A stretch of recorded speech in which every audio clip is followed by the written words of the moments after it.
Assalamualaikum warahmatullahi wabarakatuh.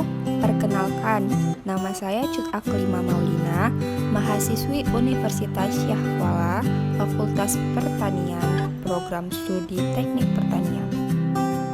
Di sini saya akan menjelaskan tentang gandum, sorghum,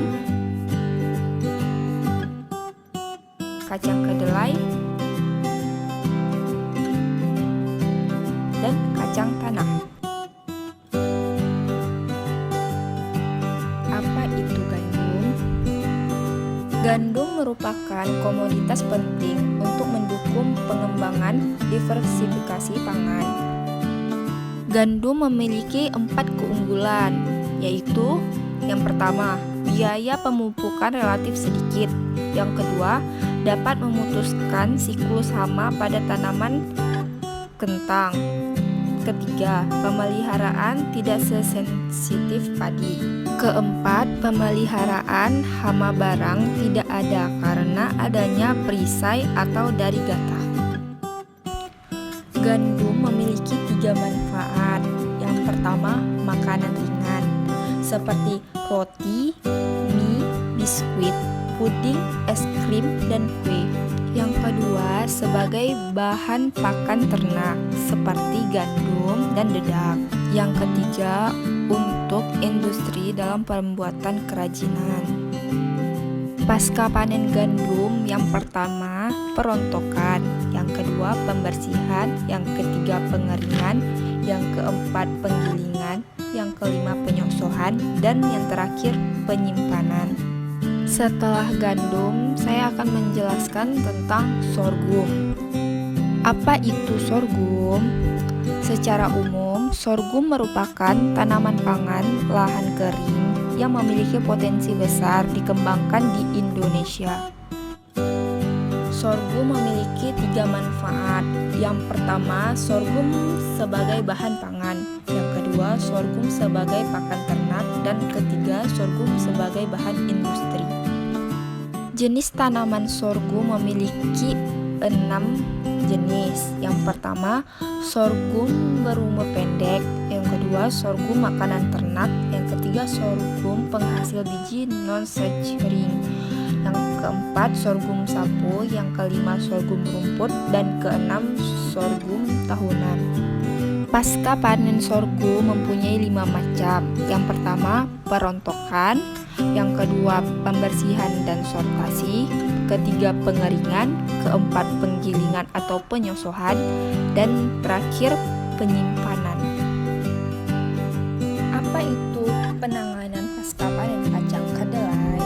Kacang kedelai merupakan suatu produksi tanaman kedelai idealnya memiliki produktivitas yang tinggi dan berkualitas baik.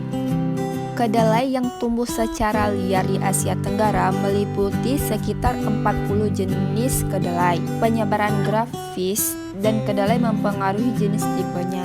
Terdapat 4 tipe kedelai, yakni yang pertama, tipe Manchuria, yang kedua Jepang, yang ketiga India, dan yang terakhir Cina.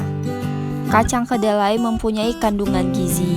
Yang pertama, kalori, protein, lemak, karbohidrat, kalsium, fosfor, zat besi, vitamin A, vitamin B1, vitamin C, dan air. Pasca panen kacang kedelai, yang pertama yaitu pengeringan, yang kedua pembijian, yang ketiga pembersihan biji, yang keempat sortasi biji, kelima penyimpanan biji atau benih, keenam pengemasan.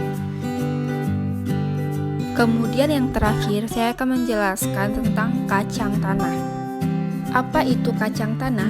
Kacang tanah merupakan salah satu sumber protein nabati yang cukup penting di Indonesia di dalam pola menu makanan di masyarakat.